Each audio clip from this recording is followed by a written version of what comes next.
sometimes things just suck. You can do all the right things and everything goes wrong.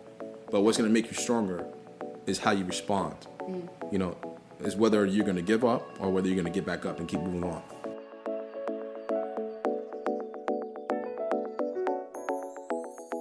Hello, welcome back to another episode of Initial Impressions. My name is Kayli Pommering and I'll be your host today. As always, this podcast is dedicated to helping you feel more at peace and becoming the best version of yourself. Today, I'm very excited and grateful to be here with one of my really good friends. He is a native from Dayton, Ohio, which I actually just found out. I did not know that prior to preparing for this episode. He is an entrepreneur, philanthropist, and just a really interesting guy. His name is Gabe Henry, and we met just over a year and a half ago. Yeah, that's about right. Yeah. Yeah? Yeah. So you're back in the city. I'm happy to be back. Yeah. I'm excited to be back. You know, it's been about 4 months I think since I left. So. Yeah. Dang, has it really been that long? Oh yeah, it's been because that was like back in end of July. That's when I left, right? Yeah, end of July. Mm-hmm. I feel like I haven't seen you in a minute, so I guess that makes sense. Time flies. You know? Absolutely. We met actually through Renaissance Society, which is definitely something that I want to touch on today. Yeah. We met, I guess that was for the modeling kit. Well, it was a little bit prior to that too. Yeah, no. So it's kind of funny because I actually remember the place where we were at. It was Queen City. Oh yeah. Queen City, yeah. That's right. And I could sense, like, you know what, like, I have a feeling like, you know, we're gonna click, you know. And then you got invited to our first event. Actually, it was the at Rhine Guys. Right. It was it was back in May of last year. Yeah, networking event. Yeah. It was like a mixer, whatever you want to call it, you know. And I almost didn't go to that too because I had worked a really, really long bartending shift that day, and I was really tired. But I was like, you know what, like. First of all, I had a premonition as I was walking into Queen City Exchange that day, which is where I worked at the time. And I knew that I was going to meet some people that were going to change my life. I knew that. First, I literally, like, I know that sounds crazy, whatever, but I swear I thought that when I walked into QCE that day. And then I met you guys, and you invited me to that event, and I had been, like, wanting a change so bad. I really wanted to do more for my personal career and expand and grow, and I was in the middle of launching my podcast and everything. I just launched it. And I was like, okay, I'm just going to go because I feel like I'm going to meet some cool people. Yeah. And that really was the beginning of something for me, for sure. I was really glad to meet you guys and be a part of the Renaissance Society. So could you tell me a little bit about the Renaissance Society, about like why you started it and like what its purpose was? Yeah. So I would say back in high school, back in high school, you're not really concerned about the world around you, right? Mm-hmm. And I would say going into my senior year, I started to really think about things. And I started to pay attention to people.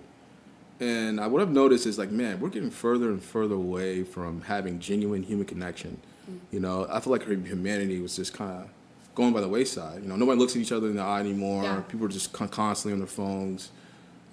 If you go say hi to somebody, look at you like it's weird. Like, why are you talking to me? You know, like I started to notice like the big change. You know, I grew up in the early '90s, so I remember how things were back then, and how things started to progress. You know, I'm just like, man, things are changing rapidly. You know, and when I started to see that, I was like, man, I think that down the road things are going to get so challenging socially that there's going to be an increase of depression, of wealth disparity. There's going to be an increase of just all the things that we don't want because of that. And so as I get into college, you know, I had my problems. I had a hard time building connections myself, partly because of some of the health problems that I had. Like, you know, I had a chronic insomnia. Those that know me well, they know I've had that for like 8 years. Really? Yeah, I had chronic insomnia. It affected my ability to learn, speak. Wow. Was that like your whole life, or did that start later? It started like 8th grade. Yeah. Interesting. I had an 8th grade, you know, and I had a horrible stutter for I used to get made fun of all the time. Really? Yeah, I used to get made fun of it, and I used to beg people to help me out on like some of the simplest tasks. You know, only thing I could do was play football. I was like, I better make it in football because I didn't have to have any social skills when I played football. You know, because people just want to talk to you because you're an athlete. You know what I'm saying? So that was like my identity. You know, like I loved football, and as I went to college, you know, eventually I had to give it up because my body was just failing me. Like I got hurt, I never fully recovered. I had hip surgery on my left hip. I never fully recovered from it, and I knew I had to give it up. And that was a turning point in my life where, like, dude, I'm gonna have to figure out how to use my brain. You know, I'm gonna have to figure out how to really make it beyond just sports. Like, I'm really gonna have to develop my social skills so that I can. You couldn't coast through with your like Yeah. natural skills anymore. Yeah. Had to acquire some new ones. I can no longer just say, yeah, what's up? I play football. Yeah. Like, That's nah, not good like, enough anymore. it's not good enough anymore. It used to be. I miss those days. Those were fun, you know. But Yeah. I knew. can imagine that was like a little bit of an identity crisis. Yeah, I was like, why am I here? What am I doing? You know, and then, like, I would say probably I got really fortunate and blessed. Like, I want to say my junior year of college is when my body started to, I started sleeping. Like, my body just kind of naturally corrected itself. You know, I took medication to try to help me sleep. Do you feel like it was something like, what do you feel like was the cause of the insomnia? I don't know what the cause of Was it like stress induced? No, I don't think it's. I just think it was just something that was just wrong, you know, whatever it was. Interesting. And you know, I took sleeping pills and stuff like that. It made it worse, so I stopped taking it.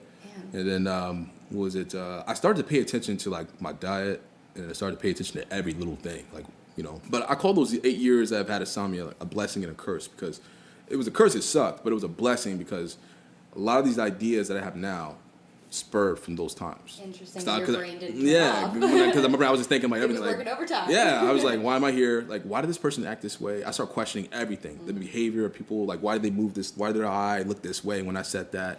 Yeah. You know, did I offend them? How did I defend them? Or how did I offend them?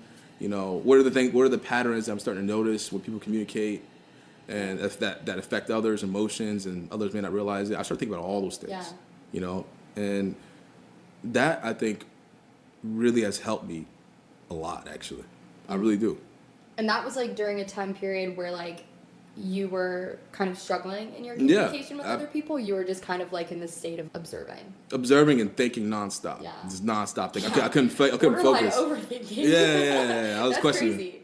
Yeah. Like, there's times where I'm just like, my eyes are open, the sun was right. I've been up all night, I'm out, and the sun just rises, and I'm like, well, guess I gotta get up. You know? My goodness, insomnia, like literally no sleep. Yeah, chronic insomnia. It was very bad. You Wow. know, that's why it affected my ability to learn and, you know, do things. But kidding. but when I would say it was like, yeah, I think I would say it was my junior year. There was like one time where I actually fell asleep, and I woke up and I felt like this insane happiness I've ever felt in my life. It was like the first time I've slept. Like, I got actual genuine restful sleep. You know, You were rejuvenated. yeah, I felt amazing, and everyone that knew me was like, "Hey, something's different about you. Did you sleep last night?" He's like, "Yeah, I did. Like, I feel great. Like, everything's normal. Like, I'm so happy, you know." And then from there, you were sleeping normal? It was off and on. Like, Okay. that was when I first got some restful sleep. It was like my junior year or something like that, and right as your body gave up.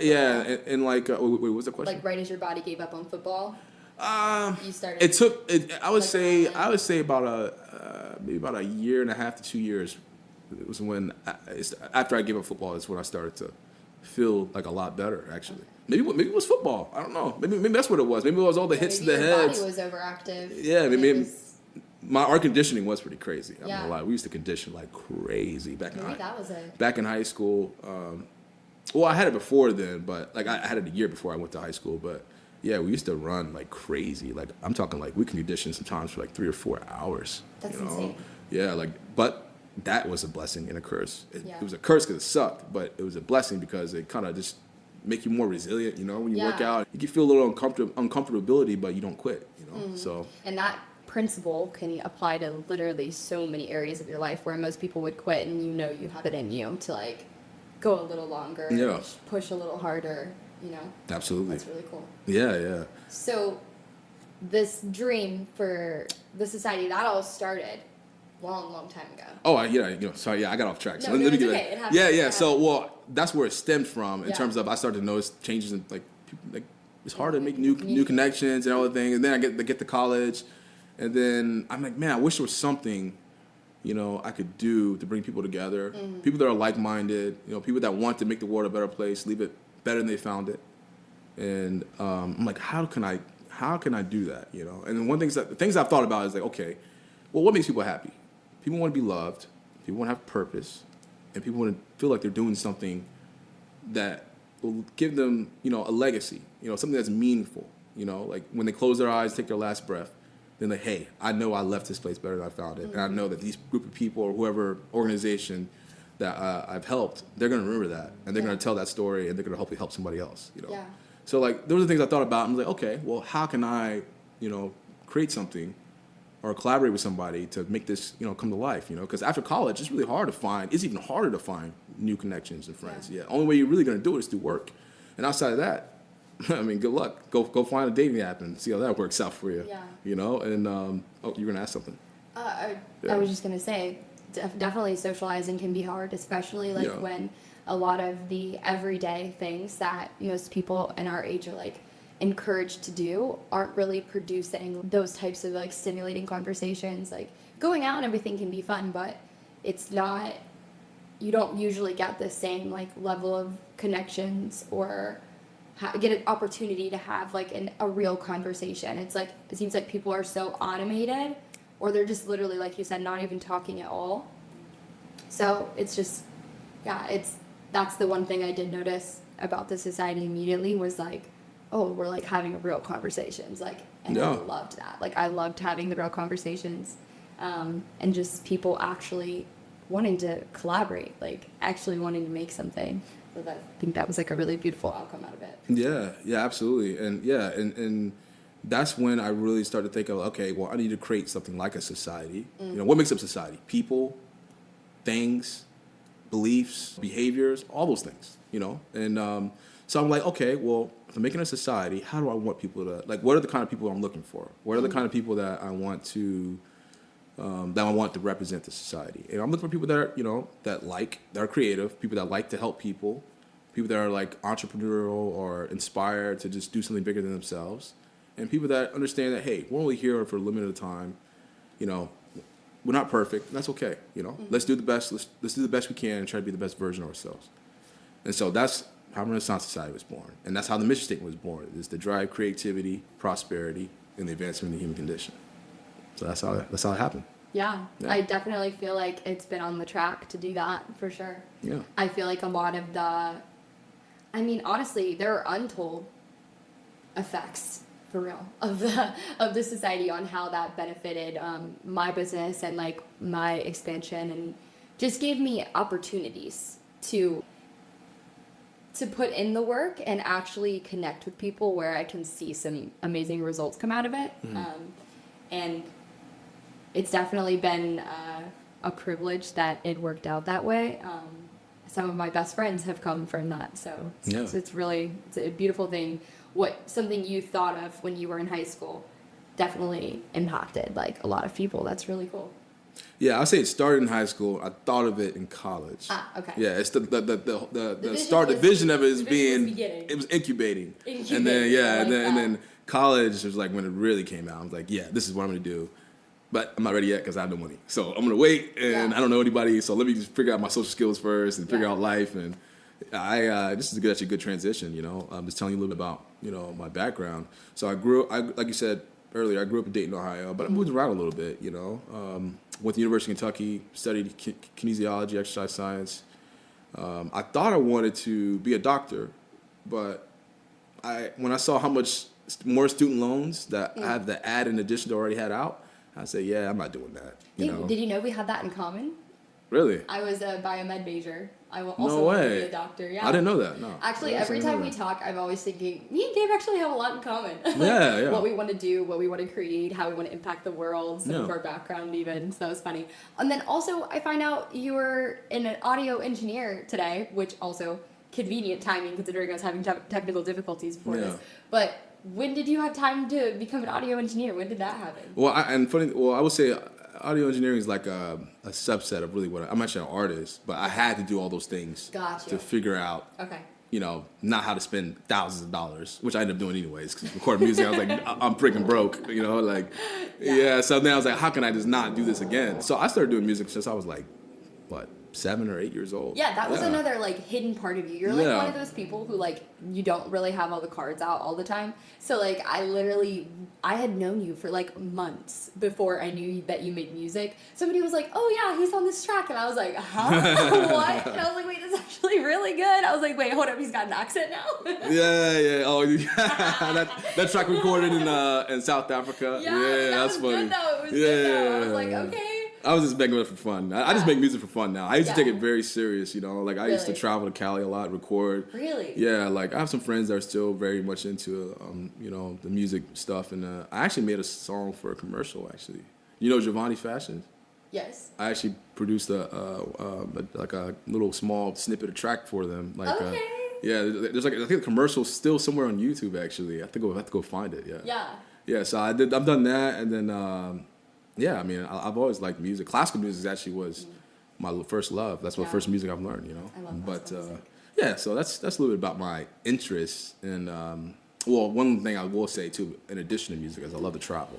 Yeah. I love to travel, which I think you knew that already. But yeah, I know you traveled recently. What was it like the last year? You traveled for like a mission trip. Yeah. So it was this organization called Volunteer HQ. Which I found about in college. Okay. I was just too broke to ever afford to go, but full circle. Yeah, and it's kind of ironic. It was right around the time when I was thinking of the idea of Renaissance Society. I was like, man, I would love to go on one of these trips, and look at what happens. You know, some of the artist folks goes. You know, we go to Cape Town and we help like little kids in grade school or kindergarten, first grade, whatever. You know, help teach English, you know, help them with this basic task and everything. And that was a really great trip. We were there for about like 8 days or 9 days. And I took, who did I take? I took Astrid, I took Brandon Shows, and a friend from Colombia. And because I was like, they'll never get this opportunity. Like, right now, they'll never get this opportunity. So I was like, come do this mission trip. I know it'll change your life. It'll just show you how little and insignificant we are. Which, you know, it might feel like that might make you feel like some discomfort, but I think it should make you feel comfortable because, like, wow, there's so much out there to learn. You know, there's so much out there to see. There's so much opportunity for me to grow as a person. You know. Yeah. And so that's what I think that opportunity really was for everyone to really come together and you know, just see the world in a different lens and see how happy some of these folks are with much less. You know. That's like no joke too. It's very much altering your. I didn't go to the same location, but my senior year of high school, I also went on a mission trip to southern Mexico, and we were like way up in the mountains, and man, it was insane. Like in so many ways, there was so much poverty, but they were happy with so little, and I feel like they had their priorities more in line in a way. Their connections, their family, like that mattered the most. And also the nature was stunning. And like they may not have the same type of wealth, but there is another type of wealth here. And I mean, I just remember everywhere we went, I was like, it's absolutely stunning. Like it just, everything was so pretty. The nature out there was beautiful. But I'm a big nature person. I love traveling as well. I love to see, you know, just how the world can be different in different places. I think it's very fascinating. But I do feel like it is a life-altering experience to go and do that. Do you have any plans for doing anything like that in the future?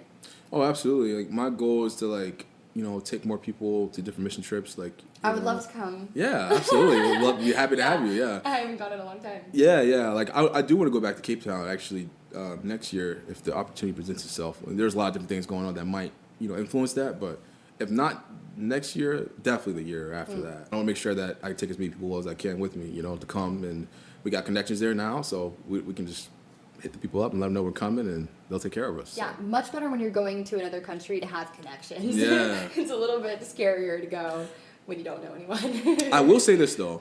We'll get this opportunity to travel. There'll be other opportunities to travel internationally as a group beyond just doing mission trips. I didn't mention this before, but I do plan on, like, hosting events internationally. Like I do want to make sure Renaissance Society becomes an international brand. So that that's always been the game plan, was to do different things all over the globe. I haven't traveled everywhere, you know. Like I've traveled to a lot of different countries, and I've got a good eye of what I like and what I would love to do, and where I think other people want to collaborate at. So, down the road, I see that happening in the near future, actually. So. A lot of the things that you have been incubating since high school, Yeah. and I got to see a lot of them come into fruition in the last year and a half. Tell me about some of the challenges you faced actually getting these things off the ground, out of your head and into your physical reality. Yeah, so I'm gonna bring up the perfect person that will remember this. Brandon shows, aka TV shows. So I met shows back in 2017 or 18. Let's just say 2018. So a little over 6 years ago, and I told him man, I want to I already knew what I was gonna do with Red South Society, but I just didn't figure out how I was gonna bring everything together. And I was like, man, I really want to throw an event because I'm a creative person. I want to throw an event. I want to host a gala. Yeah. Well, I didn't call it a gala. I want to host an event where there's a fashion show, there's music, there's art, there's a cocktail hour, there's mingling. It's I'm going to do that. And then 4 years go by. Hey, I'm ready. Let's do it. Yeah, let's go. Or 4 or 5 years ago, I'm planning it out. Let's do it. We're going to Chicago. We're going to do this photo shoot. We're going to get all this content, and we're going to, in preparation for the the launch of the brand and the gala, whatever. And we just Izzy, Izzy. I didn't know who she was at the time. Yeah. You know what I'm saying? Shows just knew her from he just knew her from a past modeling thing that she helped him get. So he's like, you know what? Come to Chicago. We got some people together, some of my friends together, and we did a photo shoot. That's where I really knew I was just this is really about to happen, and I really gotta get my stuff together. And the challenges I would say that came from that all was probably just finding the right people. Find the right people and getting them actually to believe what you're saying. Because most people aren't say stuff all the time. They're not going to actually go through with it, So as you were having these conversations with people, and you deal, like everyone does, with people who just don't see the vision, yeah. How do you handle that? How does your ego take that? And how do you move past other people not being able to see your vision and trust the process? How have you been able to do that? I'm going to answer this, and I'm probably getting a little ahead of myself, but I'm going to answer this I'm going to answer that question with how I view things in terms of mindset. Okay. One thing that I've noticed too, going back to high school when I was looking at people, and people started to become more delusional and not be accepting of the realities, good or bad. And one thing I realized, hey, life, this planet has over 8 billion people here. 99.999% of them will never know who I am or who you are. They'll never care if I'm having a good day or a bad day. They're not going to care when I die, and that's okay. That's a harsh reality. That sounds very mean and lonely, but it's the truth. Every breath that we take, we get closer to our death. We're on a clock. No one knows when the clock runs out. That's a harsh reality that people don't really understand. But when you truly, it's simple to understand it, but it's a harsh reality that people they don't choose to accept it. And when you start to think that way, then you start to know, okay, well, I also don't know these other 8 billion people on the planet, so why should I care what they think about me? Yeah. Why should I care why should I care about that? Because they're not paying my bills. They're not responsible for producing energy in the body, ATP in my body. Yeah. I'm responsible for that. I got to find the food so that my body can produce energy. Yeah. Taking it back to exercise science. I know the now. But I remember the little ATP demonstration. Yeah, they're not the ones that are feeding my body and my soul. I have to make that happen. So it really starts with this accepting, the harsh truths, good or bad, accepting the weaknesses and strengths that you have, and then building off that. That's how you overcome all the noise. Yeah. The distractions. You know what I'm saying? So I'm not saying it in I don't think this is possible, but how do you believe in the delusionality of your dreams? How when other people will tell you that they're not realistic because you haven't been there, or you haven't done this, or you haven't seen this yet, and you had never put on a fashion show, you weren't a designer, you're not super heavily into the fashion industry, and people could have definitely told you you don't know anything about this. How do you tune out the other people, how do you know that you can make anything happen? Like, how do you believe that despite your lack of expertise in things? Does that make sense? Yeah. Here's what I would say. Anything another human being could do or have done, you can do. Some people won't get there, though, because they'll either sabotage themselves, they won't believe in themselves, or they'll never take a chance. So the way that I overcome it is like, okay, well, I look things in a more like I'd say kind of in a technical way. My background is in technology. You know what I'm saying? So like I think, and my background's in science too. So like I think about everything in almost like in a science way, like a formula. So I look at things. So it's gonna be very funny. So I was like, people would say, oh, this person they're a great designer and she looks amazing in this dress. I'm like, well, why is that? Like, what's the color? Like, I try to look at like things I can extract. What are the dimensions that I can extract from this person? What's their skin color? Their skin color's light. What are they wearing? A darker dress, because it typically looks better, right? You don't want to have a light skin, very pale skin, and a very pale looking dress. It's too much, too bright. So I was like, okay, that's one thing I noticed. And then I started thinking about body shape, and I started picking apart every little thing. Like, I did it in the most, I would say, boring way possible, but I did it in a way where it's like a science. Yeah. That's really how I did it, honestly. Yeah. Because I'm like, but that mindset can apply to anything. If you know how to think, if you're able to break things down into smaller problems and look at, if you're able to have references is beautiful. You'll be able to, because everyone learns from each other. We all steal from each other all the time. People like Elon Musk, the folks out there, they are benefiting from the work of thousands and thousands of other people. Over time, they are brilliant in their own right. But I'm just saying, we all build upon each other. we all build upon each other. We all need each other, and that's the way I overcome the challenge. I try to break things apart, think about it, look at it, and dissect it, and devise a plan and go from there. Because I have no experience. I've never done ever. Some people didn't know that, but I've never done anything like that. Yeah. So, I love that. Everything always seems way more daunting when it's like full scale, when you're looking at things like really zoomed out or far in the future, like thinking about doing that and you're just thinking about the end result. That can seem daunting, but I like what you're saying. You broke it down into like its smallest components, bite-sized things, analyzed them, and then you trusted, if anybody else can do this, why can't I do this? I think that's really a powerful thing. One thing you mentioned, though, while you were talking that I wanted to ask you about was you were saying that people struggle with self-sabotaging. How has that came up for you in the past? Like, have you ever had an issue with that, and what did you do to overcome that? No, I don't. Actually, I don't think I've ever had. I don't think I ever had an issue with that. Actually, Really? No, I don't think I have, because when you're a realist, you realize they're all just dirt, and like nobody's above. It's the humility that's the reason why. Because I understand, like, hey, no matter what I do, no matter how successful I become, I'm still not no better than anybody else. Yeah. And so when I look at somebody else, like, oh, he did all these great things, like, fine, he might be better at this particular thing than me, but he's not a better human being than me.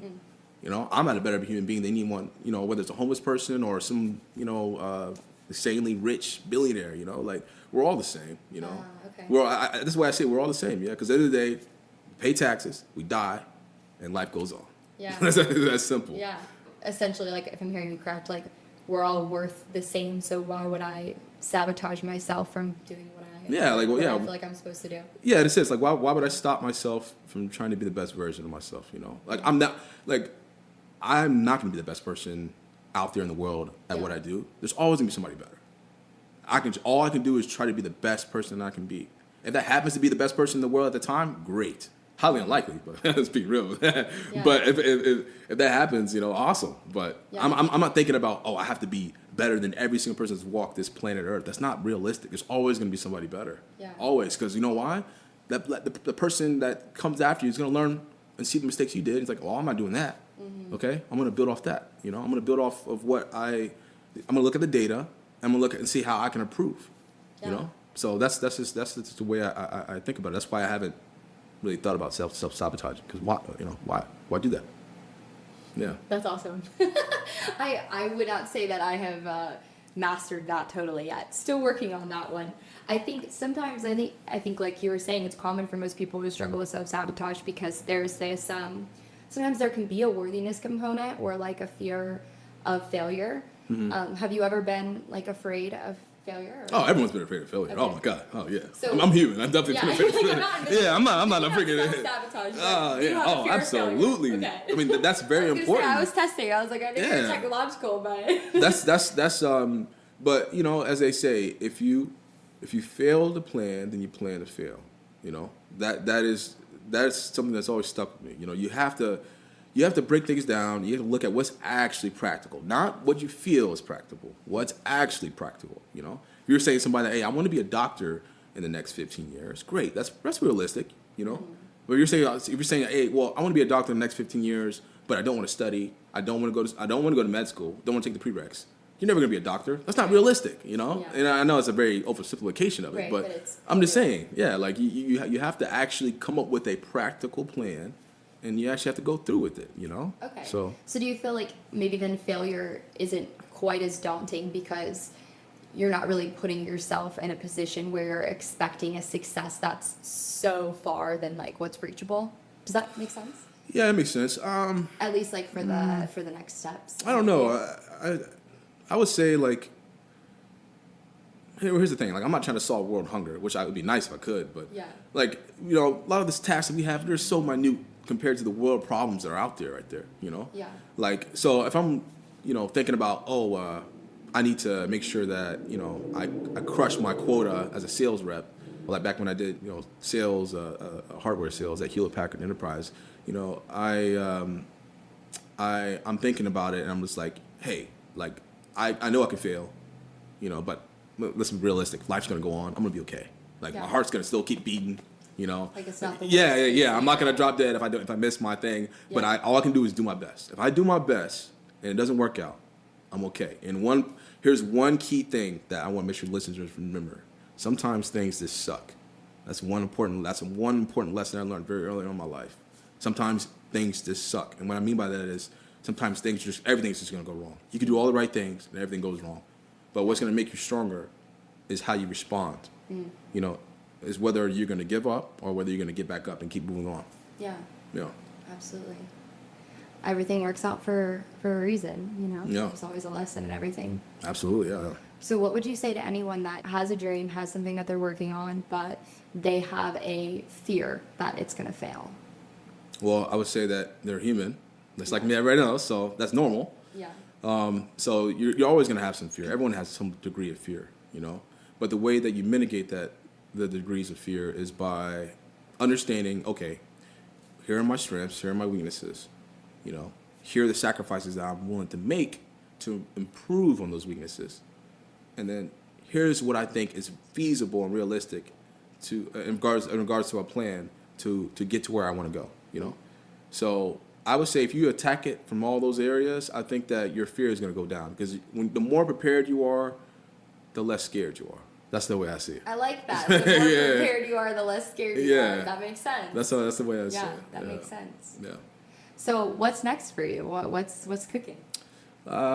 So it's funny. A lot of things I'm talking about right now is actually partly from the book that I was planning on writing. To give people a framework of how to think. It's not anything earth-shattering. It's just simple ways. It's like the simple ways to just think about things. Yeah.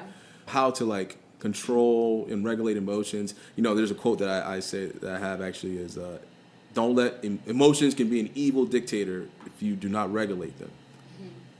And what I mean by that is if you let emotions rule your life, it can destroy your life. You have to learn how to control them, because emotions aren't reality. Emotions is a feeling. It is a reaction. It can be a reaction to reality. But at the end of the day, you're not measured by how you feel. You're not measured by, what you're thinking. You're measured by what you do, your actions, the results that you drive. That's how you're judged by. If you feel like if you're driving down the road on 75 and you're going, if you think about going 125 miles per hour, but you don't go 125 miles per hour in a 65, you're not getting pulled over. You can think about all these things. But guess what? If you step on that gas and you hit 125 in a 65, you're getting pulled over. Yeah. And that's a simple illustration of how, it's people you're judged by not by what you think, but by what you do. The actions drive outcomes, not feelings, not thoughts can help facilitate, actions, But at the end of the day, it is all about your actions, because that is what people can measure you, and that's what people are going to see you do. You know, you can say whatever you want, but what you do is how you're going to be judged and measured. So that's, I can't remember what the question was, actually. What you got coming up? What's next? Oh, yes. the book. Yes. Yeah. So that is part. Like, that's a big part of what I'm talking about in the book that I'm plan on writing. Haven't figured out the title yet, but it's gonna be a couple hundred pages. I think like 200 pages is what I'm planning on. Mm-hmm. I have the outline and everything kind of settled. So that's one thing that's next for me. And then the next thing would be, obviously continue to invest in Renaissance Society and make sure it becomes an international brand. There's a lot of things I haven't said yet. I kept kind of quiet, but I'm working on some things. I know it's been a little cricket. Yeah, it's been a little cricket. Yeah. But we're waiting. yeah. We got some big things working there, okay. And then continuously learn and get educated. And I'm in cybersecurity space, so I want to continue to grow my knowledge in that area. I do plan on getting in the government space at some point. When the time's right. And my long-term goal is I plan on setting myself up to be able to hopefully someday be an ambassador for the United States. So I have some connections in DC, and I'm going to continue to foster those connections, any way that I can. And down the road, hopefully, I'm in a position to be able to do that, because I like people. I love my country. I want to do what I can to represent the United States. Yeah. And those are some long-term goals. Not all of them, but there's some really important ones. Yeah. So for sure. Yeah. So I think the book, that's something that we've talked about a little bit before, helping people with controlling their emotions, your actions, things like that.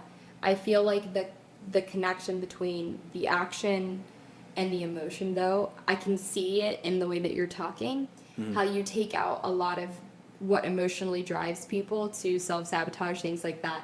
You kind of remove it out of the equation and the way that you think about things, like a very logically oriented, straight to the facts kind of mentality. Did you always have that, or was that something that kind of developed as you got older? I think I naturally had that because, this is the way I grew up, I was pretty strict household. I grew up in a militaristic type of household. Really? Yeah, I would say that definitely has influenced it. But it's when you start to see things around you and you start to question everything. I used to question everything. Like, why? Sometimes I question things too much, but I'm just like, I'm questioning it. And then I started thinking about it, like, you know what? This starts to all make sense now, It all starts to make sense. And that's really kind of like helped shape how I am, I've always been that. I think I've always been that way. Of just say, hey, like, and having emotions is normal. You accept it, okay, but don't let it dictate your life. Don't let it destroy your life. There's nothing wrong with having emotions. It's just that when it's influencing you to make the bad decision or the wrong decision, that's when it becomes a problem. Yeah. So I'm just trying to make sure I don't do that. Yeah. No one's perfect. It can happen. I've certainly screwed up plenty of times in my life. Yeah. But I always have to remind myself, hey, wake up, slap yourself, like, don't do that. That's not smart. Like, you feel like you want to, but think about what's going to happen after this, know? So, yeah. It's wise of you to be an observer of your thoughts, because I think that's unfortunately like a large part of the reason why a lot of people struggle to do that is they're not like cognitively aware of the fact that they do control their thoughts. I actually feel like that was the biggest thing that kind of completely altered my life when I was in college, and I heard the quote, "You're not your thoughts, you're the thinker of your thoughts," and I was like, wow, I've thought I was the victim of my emotions and my programming for so long, and I didn't realize that I get to actively choose my thoughts, and that if there's a thought that I have reoccurring, it's just a habitual thought. And so I think it's awesome that you're able to do all of this, because you're aware of the fact that you are observing your thoughts and in control of your thoughts, and you get to direct where your mind goes, which directs the way that you take action in your life. Did you always kind of have that awareness to be like in the observer, or was that something that occurred to you later? Honestly, I don't know. I'm not sure. Yeah. I would like to say that I've always been this way, but I'm not exactly sure about that one. Yeah. About always being observant, I used to always question things. Yeah, but I mean observant of yourself. Oh, myself? Yeah, like to be aware of the fact that, like, to even be able to say, like, to snap yourself out of it and think about this in a different way. Like, not everybody has that. Yeah. I would say since probably maybe high school, sure. Probably since high school, but beyond that or before that, probably not. I don't know. I don't remember that part. Yeah. I don't know. I know that, like, you want to write the book, and it's giving, like, a very self-improvement, like, help your life kind of It's more about actually, and that what I was talking about earlier, that's a section of the book. Okay. So this really actually came from actually someone, I won't say their names, I want to protect their privacy. I had somebody that's close to me that was in a pretty difficult place, you know, and I've been there before, but they were in a difficult place in their life. They weren't very happy, you know. They didn't like the situation they were in. I won't say exactly what it is, but point is they weren't happy, and they didn't have direction. They didn't feel like they didn't understand where they're going to go from where they're at right now. Everything was looking bad. So and then I talked to this person. I started asking them questions and like, hey, so first I totally understand where you're coming from. I've been there before. Why do you feel this way? Do you know why? Can you answer that? You know? Yeah. Okay. Do you know what would make you happy? Have you visualized that? Do you understand what that is? The lifestyle you want to live. Do you want to have a family? Do you want to live in a house? What job do you want to work? You know? Have you thought about all the costs of these things? Have you thought about what you're willing to sacrifice to get these things? Because not everybody's willing to sacrifice as much as, you know, the person next to them. You know, not everyone's willing to go to school for 15 years, go be a doctor, wherever how long it takes. It's a sacrifice. Yeah, it's a sacrifice, you know. There's trade-offs. So I started asking all these questions. I started writing them down. And, you know, if someone tells me, like, oh, well, nothing makes you happy, I'll like, well, you haven't done enough. You haven't experienced enough life. Yeah. You know, but that person wasn't that way. But I started writing down all the things that make them happy. I was like, okay, well, you know, you tell me this is the lifestyle you want to live, you know, and this is about what it's going to cost. Have you looked at what would pay for that? You know, like, no, I just thought about going, you know, back to school. Like, why are you doing that? You would take more debt, you know? Because it doesn't sound like that's something you want to do anyways, based on what you told me.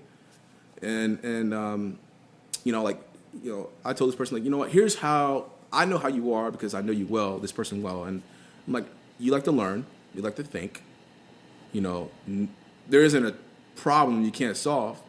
So you have a very technical mind. You need to go to study this, get this certification, get some experience, and I guarantee you'll get a job. I'll help you with your resume. I'll do everything. I spent time working on his resume, get some experience. He works at this company, and in less than 12 months, guy's making 6 figures. Wow. Yeah. Wow. So you're like, let me outline this process in a book. Yeah. Yeah. Yeah, awesome. It's just putting it away. Have you ever considered being a life coach? Because I do life coaching. I'll tell you. Yeah, I'm very bad willing. at that formula. Yeah. No. That's a good method. Yeah, like, no, life coach is a very good thing, you know. You know, the way I see it is it's just a way of just giving people, it's about giving people that are feeling lost a structured way to find themselves. But doing it in a very realistic way. Yeah. Because someone says, oh, I want the huge house, I want all this, but they're never willing to sacrifice the time, you know, to do the job that takes you to do it. Yeah. And sometimes you got to tell people some harsh realities, like, hey, like, I get you want this nice life, but dude, an art major is not going to get you there. More than likely, you know. Most likely it's not. You know, there's always miracles happen, but I'm just saying, like, I think, you know. I have a personal belief that if you feel that strongly about it, and you really, really feel like it's your calling, then it can take you anywhere you want it to go. But if you're just going through the motions of it and you want a big payout, I actually think that's sometimes harder. At least to sustain. Like, even if you go into this, like, okay, this is a super high-paying job, I hate it, but it's going to get me to X, Y, Z. It's going to take me 10 years. Not everybody can endure that. Yeah. You know? That's true. So, but I have a faith that if you're truly living aligned and it's what you love and what you're passionate about and it's good for you and it's good for the world, there's no reason why you shouldn't and wouldn't reap the rewards of that. Well, that just shows that you're willing to make the sacrifice of the odds not being on your side for the chance of it to happen. So that means, you check the box. Yeah. You're willing to make the sacrifice. So go for it. You know? I have definitely chosen the sacrifice of people not understanding, Yeah. people not understanding the vision always. Yeah. But I know that, like, the vision was given to me, not everyone else, so it's okay. And look, this is going back to the lesson. Sometimes things like this suck sometimes. There's people that have done those things and done it all right, still fail. They still fail of maybe being the one, I don't know, I'm just using an example, being like the top coach or something, but they may have won, though, in that journey because the skill sets that they've taken has helped them be successful in something complete, unimaginable. They would have never thought. If you just keep grinding, working hard, and if you're willing to make that sacrifice, where you have a loss in one area, it can turn into a win in another area. Yeah, that's so true. Sometimes the skills just transfer. Absolutely. For sure. Yeah. I've definitely noticed that in a lot of ways in my personal life, for sure. Yeah, well, let me ask you a question now. Okay. In closing. Switch it out. Let me ask you a question. Okay, wait. Before we close, I'm going to ask you one more question. All right. Okay. You Fine. You can ask me first. So. Wait, guys, time out. Sorry, I have to change that. When you're ready, Romeo. All right, 3, 2. Actually, you ask your question. Okay. What? My question to you was, have you ever made it through without editing in a podcast? That was going to be the question. That was really going to be the question. And the funny thing is, as I asked that question, we had to stop for a moment. Battery died. So I was like, damn it. That's hilarious. I can't believe that was going to be your question. That really wasn't my question. Okay. Yeah. Okay, well then how about this? For actual closing, Okay. I have 2 questions. All right, go ahead. I want to hear the worst advice you ever heard. Worst advice I've ever heard. Honestly, that's a tough one. The worst advice I've ever heard.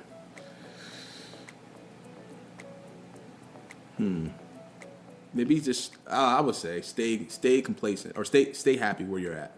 That's probably the worst advice I've heard. And that's my just be happy where you're at. Yeah, just be happy where you're at, complacent. and I don't no. You should always be. I don't mean that in a way of just like being thankful. You should always be thankful. Right. But I'm talking about if someone has so much potential, but they just choose to not act on that potential. Don't settle. Yeah, I don't.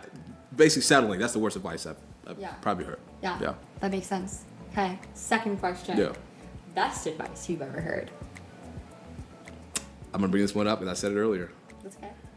It's very cliche, but if you fail the plan, then you plan to fail. Okay. That's probably the best I've ever heard. I love that. And then I guess technically I'm going to ask you a third question. Okay. The third question is there anything that you would want our listeners to hear that you don't feel like you got a chance to share today? Is there anything? Is there anything else that was on your heart? Let's see here.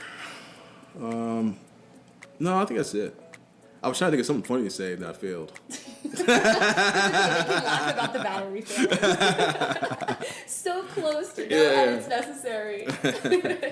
That's okay. Yeah. Well, Gabe, it was a pleasure having you on the show. Yeah. Thank you so much. Thank you so much, Kayli. Appreciate it. We've been planning this for a year, Yeah. at least. Yeah, actually, I remember walking to you and said December 6th. Yeah. And you're like, what do you mean? Like, that's when we'll do the podcast. Yeah. It's been We're day progress. early. Look at that. Yeah, we're day early. Look at us. Yeah. Well, I appreciate you so much. Thank you guys so much for tuning in and listening to this episode of Initial Impressions. I appreciate all of your views, your likes, and subscribes. And if this episode impacted you, if it benefited you, if you think that it could benefit anyone else, please send it their way. As always, I hope that you are leaving more at peace than you came.